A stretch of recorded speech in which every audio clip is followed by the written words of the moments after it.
নমস্কাৰ বন্ধুসকল, মই আপোনালোকৰ ওচৰত লৈ আহিছোঁ কিছুমান টেকন'লজিৰ নিউজ, য'ত আপোনালোকক মই ডেইলি আপডেট দিম টেকন'লজিৰ বিষয়ে, প্ৰতিদিনে এটা এটা ভিডিঅ'।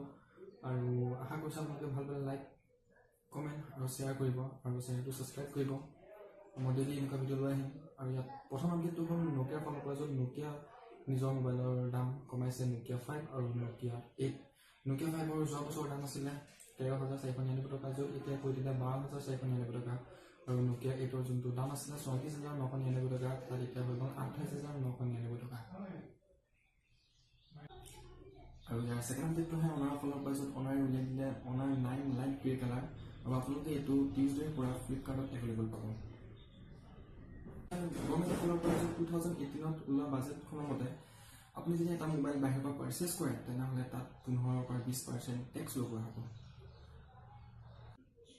আৰু ইয়াৰ পিছৰ আপডেটটো আছে ফ্লিপকাৰ্টৰ ফালৰ পৰা, য'ত ফ্লিপকাৰ্টে উলিয়াই দিলে 10,000 আৰু 15,000 মেটছৰ পাৱাৰ বেংক। আৰু ইয়াৰ আৰম্ভণি হয় 799 টকা।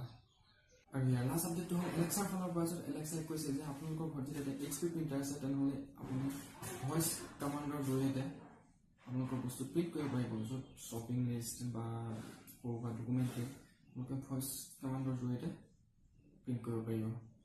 আৰু সেয়াই আছিলে চব আজিৰ দিনটোৰ আপডেট। আৰু যদি ভাল লাগে তেনেহ'লে লাইক কৰিব, ছাবস্ক্ৰাইব কৰিব, শ্বেয়াৰ কৰিব আৰু কমেণ্ট কৰিব। আৰু ছাবস্ক্ৰাইবটো কৰিবই, মই এনেকুৱা ডেইলি টেকন'লজি ভিডিঅ'ছ লৈ আহিম।